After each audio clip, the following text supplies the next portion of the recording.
Hello everyone and welcome to Quantum Universum.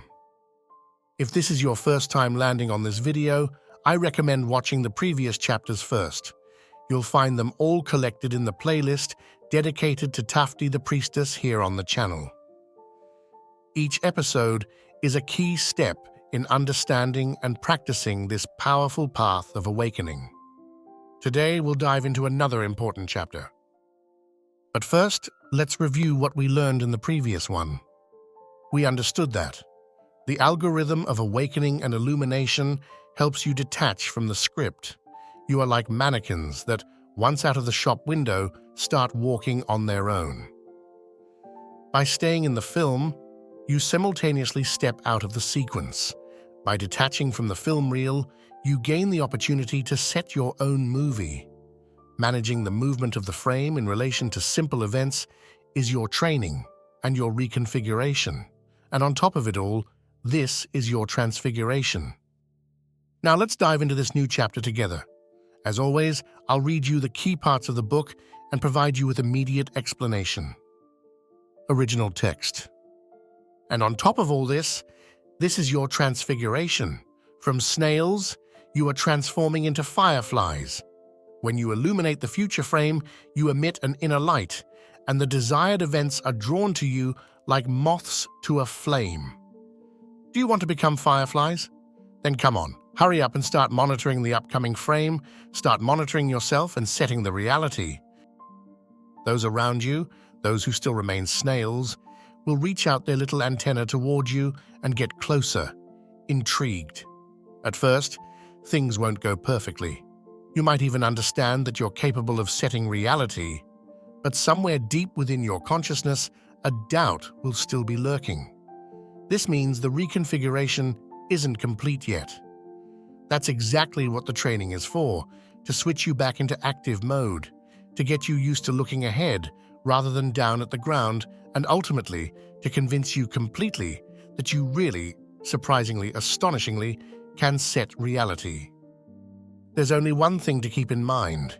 You should make an effort, but without putting in effort, my dear and diligent students. For a successful illumination, what matters is not effort, but concentration. Can you manage to concentrate for just a couple of minutes, or at least for 1 minute? That's all that's required of you. Carry out the algorithm of illumination in a calm and relaxed way. Why? Because applying effort would activate the inner center of intention. But reality, as we've already studied, is controlled by the outer center. Explanation. In this new chapter, TAFTI reveals a magical and poetic step to us: transfiguration. It's the moment when we finally begin to transform. We are no longer snails reacting mechanically to the stimuli of reality. We are beginning to become fireflies, beings that emit light. And what does it mean to emit light, according to TAFTI? It means that when we learn to illuminate the future frame, we begin to radiate a vibration, a luminous presence. And just like moths drawn to a lantern, the desired events come to us. We no longer have to chase after them, they are drawn to us. This is the power of transfiguration. You are no longer a passive creature that waits, hopes, or defends itself. You are a radiant source of direction and influence. And TAFTI urges us on with her sharp and playful tone. Do you want to become fireflies? Then get to it. Now, daily practice has a new purpose. Monitor the upcoming frame, monitor yourself, set reality. And those around you, those still asleep, those still acting like snails, they will be drawn to you. They'll notice something different, even if they don't know what it is. They'll sense your awakened presence and come closer, curious. Naturally, TAFTI says, at the beginning, things won't be perfect. You might understand it all in theory, but still feel doubt gnawing at you inside. That doubt is a sign that the reconfiguration isn't complete yet. So what do? Practice. Not rigidly, not with stress, but consistently. Practice looking forward, not down at the ground. Practice until the doubt inside you fades completely, leaving only a silent, powerful, stable certainty. I can set reality. And here comes a priceless piece of advice. You should make an effort, but without exerting effort. It sounds like a paradox, but it's the key. Illuminating the frame must be done with concentration, but without strain, because effort activates the inner center of intention, the limited one, the one that struggles, the one that contracts. But reality, as we've learned in previous chapters, responds to the outer center of intention, the one that activates with fluidity, presence, and relaxed clarity. So you don't need to stay focused for hours, just 1 minute is enough. 1 full minute, 1 aware minute. 1 minute in which you feel the braid, visualize the scene, and you are there. Present, active, silent, but powerful. This is the first step of transfiguration. Your light switches on, and from here, everything truly begins to change. Original text.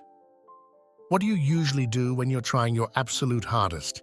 You're trying to fight against a reality that has already happened.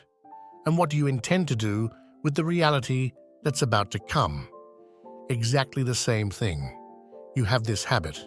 You strive to change everything according to your will. You want everything to go exactly your way. But you can't change what has already occurred, and you can't change what has yet to happen either.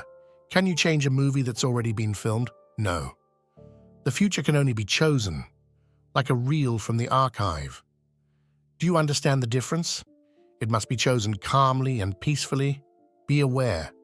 If, during the process of illuminating the frame, you feel your muscles tense up, it means the frontal intention is at work, that limited and narrow force. Instead, you must work only with the outer center, with the braid, and it's not something that needs to be tensed or manipulated. The braid is activated easily and effortlessly. All it takes is to remember it, feel it, gently focus on it. Then, without losing the connection with the braid, you concentrate on the frame you wish to set. And just as simply, without effort, you visualize the desired scene. The muscles must remain relaxed. They are not needed here. They are completely unnecessary. All you need is a relaxed focus on the braid and on the frame. Explanation. In this section, TAFTI invites us to reflect on a mistake we often make, a subtle but very common one. We try to change reality through force. Every time we push ourselves to the max, we're actually fighting against something that has already happened. We're trying to edit a movie that has already been filmed, cut, and projected. And we don't just do this with the present. We approach the future in the same way. We try to force things, to make them go exactly how we want, to control every detail. But here, TAFTI gives us a crucial truth. The future cannot be changed. The future can only be chosen. Just like a movie already sitting in the archive, you can't rewrite it, but you can choose it. And that changes everything. It means no effort is needed, no tension, just clarity in your choice and presence in your direction. And here, she gives us a key signal to watch for during practice. If while illuminating the frame you feel tension in your muscles, it means you're using the frontal intention, the limited one. When you use force, when you tense up, you're activating the inner center of intention, the one in your forehead, the one linked to control and forced will. But that's not the center that moves reality. The effective center is the outer one, the one linked to the braid, and the braid cannot be forced. It's not a tool to manipulate, it's an energetic part of you that activates through simple awareness. TAFTI teaches us that to activate it, all you need is to remember it, feel it, gently bring your attention to it. Then once you sense the braid, you focus on the frame you wish to set, and you imagine that scene, but without effort, without tension, without anxiety. You don't need your muscles, you don't need control. All you need is relaxed concentration. That's the key. Real transformation doesn't come from force, but from presence, from the quiet inner decision to direct the scene that's coming. That's why only in this state can true transfiguration begin. Original text. Your task is not to force reality to obey you, but to allow it to come to you. By trying to force it, you won't succeed. The principle is not to cling to reality, but simply to illuminate it using the outer center, your braid. In doing so, you become both a movie projector and a viewer at the same time. From behind, you project the frame. In front, you watch the film unfold.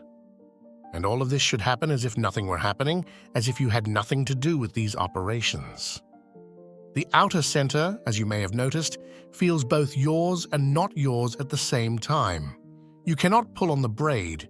You can only activate it and allow the flow of thoughts to be released from it, not from the front, but from behind your back, not from the stubborn, rigid forehead, the way you're used to, but from the braid. Got it? Your only job is to illuminate the frame, and then I'll take care of the materialization. You have nothing to do with it, truly, I assure you. Explanation. In this passage, TAFTI offers one of the most delicate and powerful insights of the entire method. Our task is not to force reality, but to illuminate it. She warns us about a very common mistake, the idea that we must push, act, and achieve at all costs. But reality cannot be conquered with force. It cannot be coerced. The principle is completely different. Don't cling to reality, illuminate it. When you illuminate the frame using the outer center, your braid, something subtle yet incredibly powerful begins to happen. You're no longer just inside the film. You become both the viewer and the projector. From behind, through the braid, you project the future frame. In front of you, reality plays out through your eyes. And the beauty is, all of this must happen without effort, without control, without ego, as if you're not even the one doing it, as if you had nothing to do with it. And in fact, TAFTI says, that's exactly how it is. The outer center has a very unique nature. It's as if it's yours and not yours. It is within you, but connected to something greater, a higher level, your deeper self, the part of you that knows what to do without your interference. And then comes a key phrase: you cannot pull on the braid. You don't force it, you don't manipulate it, you don't squeeze it, you simply activate it, and from there, let it flow. Your thoughts, images, intention shouldn't come from the forehead, not from the rational, logical, stubborn, impatient mind. They must rise from behind your back, from that subtle point where your invisible creative power is activated. And here comes the plot twist. You only need to illuminate the frame, and then I will take care of the rest. And with that I, TAFTI means something much greater, your higher consciousness, the unified field, reality itself. You are not the creator with a magic wand. You are the bridge. Intention flows through you, but you are not the one who must control the outcome. Your one true task is to wake up, to activate the braid, to illuminate the future frame, and then let go. Because only then can reality truly come to you. Original text. Why is it so important that you don't get involved? Let me repeat it once again, my dear friends. It's so that the one doing the work is not your inner center, but your outer center. Because here, a completely different mechanism comes into play. Your outer center is much closer to what is called your higher self. You yourself are guided through this center. The tip of the braid is your hook, the point by which you can be grabbed and controlled like a puppet. When you are not aware of yourself, you are directed by an external script or by puppet masters who manipulate your mind. But the moment you become self-aware, that hook becomes fully available to you, and you gain the ability to move yourself. In your normal state, you're not really moving yourself. You're just moving your arms and legs, trying to shift everything around you. Without noticing, that you are the one being held by the scruff of your neck. And that's how the illusion of stage action appears. But now, you grab your own hook and begin to move reality effortlessly, as if you were doing nothing at all. What happens in this case? The illusion of action gets reversed, flipped upside down. You are no longer being moved. You are the one moving yourself. You're not doing something to reality. Reality starts to move on its own. That's right, my amazing friends. The illusion dissolves. It vanishes. Explanation. At the end of this chapter, TAFTI reveals the deepest reason why it is so important not to be emotionally or mentally involved during the process of illumination. And she states it with emphasis: it must not be the inner center that works, it must be the outer center. Why? Because here, another level of consciousness comes into play, a more subtle, higher, truer connection, the connection with your higher self. The outer center of intention, the same one we activate through the braid, is directly linked to this higher dimension of the self. It is like a hook, says TAFTI, a kind of energetic lever which, when held in the hands of consciousness, sets us free. But beware, if you are not self-aware, that hook is grabbed by others, by the external script, by mental automatism, or even by invisible puppeteers that move you like a marionette. In that state, even if it seems like you're taking action, you're not really moving yourself. You move, yes, but like a pawn on a board. And what you perceive as action is just a scenic illusion. But now, if you are awake, you grab the hook yourself, you bring it back under your control, and a new kind of magic begins. You are the one moving yourself.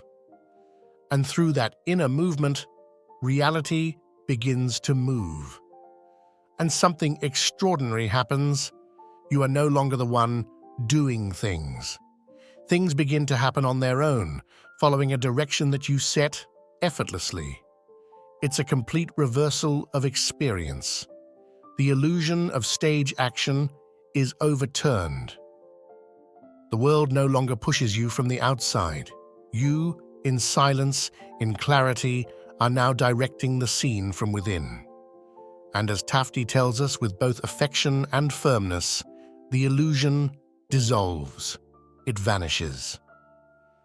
This is the true transfiguration, not just a change of energy, but a complete exit from the role of puppet to finally become the living consciousness that moves its own destiny. In this chapter, TAFTI revealed the birth of a new version of ourselves. We are no longer snails reacting on autopilot. We are beginning to become fireflies, conscious beings who emit light and attract reality instead of being ruled by it. We've learned that real change doesn't come from effort, but from entering a relaxed state of presence, where our intention no longer works from the inner center, but from the outer center, connected to our higher self. When we take hold of that energetic hook, the braid, it's no longer reality that moves us, we move reality. In the next chapter, the metaforce, TAFTI will introduce us to an even more subtle and powerful force, one that can literally transform our destiny. If this content resonated with you, leave a like, subscribe to the channel, turn on notifications, and get ready to unlock a whole new level of your creative power.